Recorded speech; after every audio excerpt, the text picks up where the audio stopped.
Hello friends. अगर एक student से बोला जाए कि you have to wish for something, तो आई एम श्योर कि उनकी विश यही होगी कि जो भी वो याद करे वो उनको हमेशा हमेशा के लिए याद रहे, और एग्जाम में अगर वो सेम क्वेश्चन पूछा जाए तो वो उसको प्रॉपर्ली रिकॉल कर पाए, राइट? इस वीडियो के अंदर मैं आपको बताने वाली हूँ कुछ ऐसे हैक्स जो आपको हेल्प करेंगे इन सब चीज़ों के अंदर, right? So if you want to become a topper, तो ये सारे हैक्स आपको हेल्प करेंगे to become one, alright? So let's begin with the study hack.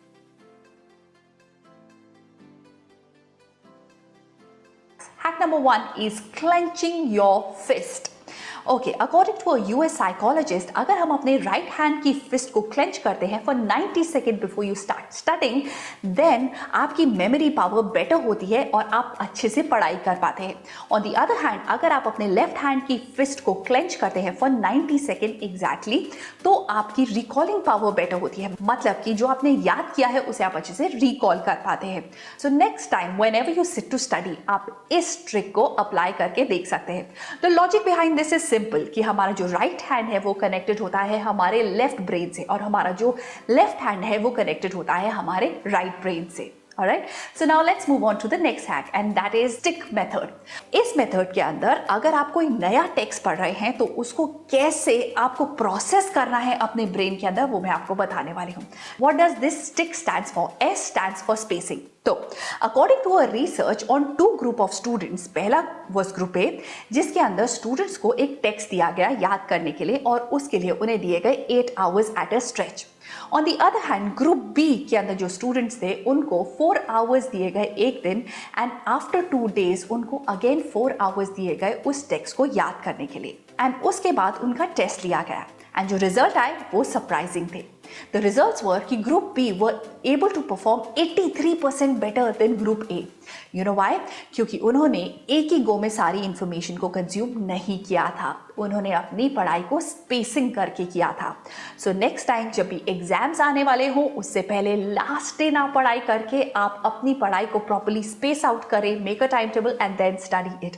It will definitely increase your result. T stands for testing. That means कि आप जानते हैं कि एग्जाम्स क्यों लिए जाते हैं. तो आज मैं आपको रिवील करने वाली हूँ कि what is the basic reason जो एक एग्जामिनर के माइंड में होता है जिसकी वजह से वो एग्जाम लिए जाते हैं, and that is to test yourself. It is not कि आपने कितनी सारी इंफॉर्मेशन को कंज्यूम किया है. It is about कि कितनी इंफॉर्मेशन को जो आपने कंज्यूम किया है उसे आप यूज कर सकते हैं, उसे आप रिकॉल कर सकते हैं, रिट्रीव कर सकते हैं जब टाइम आए. For that we have to practice retrieval.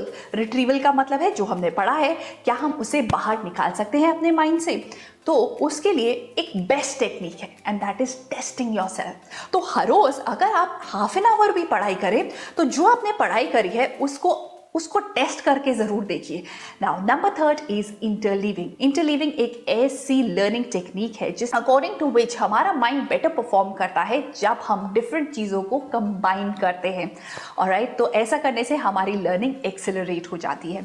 So that means अगर आप ये गलती कर रहे हैं कि आप सेम सब्जेक्ट को पूरा दिन पढ़ाई कर रहे हैं, सो स्टॉप डूइंग दैट. अपने दिन के अंदर 2 to 3 सब्जेक्ट्स को इंक्लूड करें, because that is how your brain will feel challenged and that is how your brain will start learning in a much better way. Let's move on to the fourth part of it and that is C. That means categorizing. Categorizing का मतलब होता है कि एक तरह के text को एक साथ करके और उसे पढ़ाई करना, राइट? सो फॉर एग्जाम्पल आज मैं आपको ये 20 वर्ड्स देती हूँ और मैं आपको बोलती हूँ कि आप इसे लर्न करिए. Now I will tell you to categorize it like this and now learn it. Now tell me, क्या कैटेगराइजिंग से आपका काम आसान नहीं हो गया? So next time just try and find out the pattern, just try to categorise the similar thing and learn it. इससे आपकी पढ़ाई बहुत ईजी हो जाएगी, right? Now let's move on to the next hack and that is patience. So Albert Einstein ने कहा था, it's not that I am smart enough, it's just that I stay with the problem for little longer. So that means कि अगर आप किसी problem के अंदर stuck हो जाते हैं तो क्या करें? Should we leave it and move ahead? No, we need to keep working on it until and unless हम उसे solve कर लें. What if हम उसे solve नहीं कर पाए?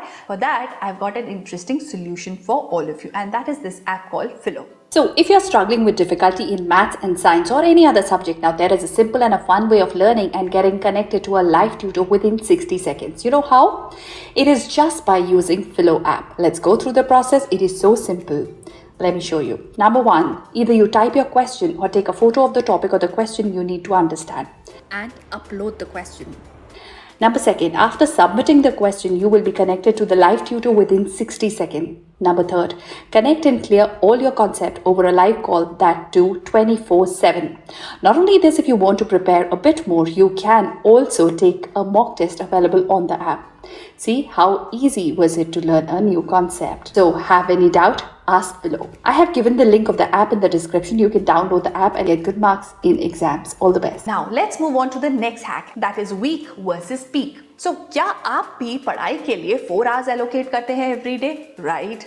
बट आप उतना नहीं पढ़ पाते जितना आपके फ्रेंड्स पढ़ पाते हैं. राइट. ऐसा क्यों?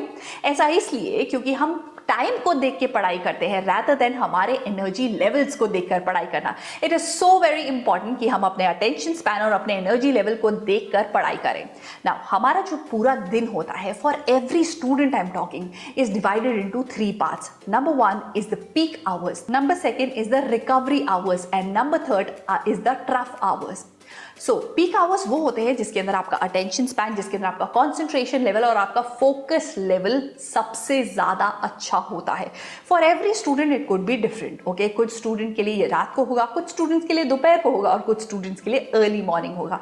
तो ये आपको आइडेंटिफाई करना है डिफरेंट टाइम पे पढ़ाई करके कि कब आप सबसे अच्छे से पढ़ाई कर पाते हैं. सो इस टाइम पे आपको कुछ नया पढ़ना है. इस टाइम पे आपको जो सबसे चैलेंजिंग पार्ट लगता है वो पढ़ना है. Alright, now the second part of the day जिसे हम बोलते हैं रिकवरी आवर्स. रिकवरी आवर्स वो होते हैं कि जिसके अंदर आपका फोकस लेवल अच्छा तो है but you are not that vigilant. Okay, इस टाइम पे हमें कंप्लीट करना चाहिए अपना होमवर्क. इस टाइम पे हमें करना चाहिए रिविजन पार्ट. इस टाइम पे हमें करना चाहिए एक्टिव रिकॉल, सो दैट हम इस टाइम का भी बेस्ट यूज कर पाए. Now the third part of the day is the trough. Trough का मतलब है वो आवर्स जब आपका energy, attention and concentration level all time low है. उस टाइम पे आपको कुछ भी नया याद नहीं करना. उस टाइम पे either you can take a break or you can organize yourself for the next day so that आप इस टाइम को भी बेस्ट वे में यूज कर पाए.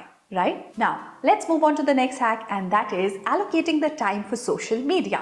So, I know ये काफ़ी strange sound कर रहा होगा कि what am I talking about? But let me tell you, इसका फ़ायदा क्या होगा? क्या होता है कि जब हमें पता है कि हमारे पास सोशल मीडिया के लिए 1 घंटा है, तो उसकी वजह से हम अपने स्टडी सेशन को प्रॉपर्ली करते हैं. और अगर स्टडीज के बीच में कोई डिस्ट्रैक्शन होती है, मतलब सोशल मीडिया की नोटिफिकेशन आती है या हमें कुछ देखना है, तो हम उसे उस टाइम पे नहीं देखते हैं एंड इनफैक्ट हम उसे डाल देते हैं उस टाइम स्लॉट के अंदर जो हमारा सोशल मीडिया टाइम है. अदरवाइज हम अपने हर स्टडी सेशन के बीच में सोशल मीडिया को यूज करते हैं और उस वजह से हमारा अटेंशन स्पैन एकदम ड्रॉप हो जाता है. Right? So that's it from my side. I hope that you enjoyed the video and आपको ये hacks useful लगे होंगे. And in case आपको ये hacks useful लगे, so don't forget to like, share and subscribe to A Better Life. Alright? So I'll see you in my next video. And also, अगर you're looking for an app to clear your concepts, then you can definitely consider this app called Philo. I'll leave the link in the description box below. So I'll see you super duper soon. Bye bye.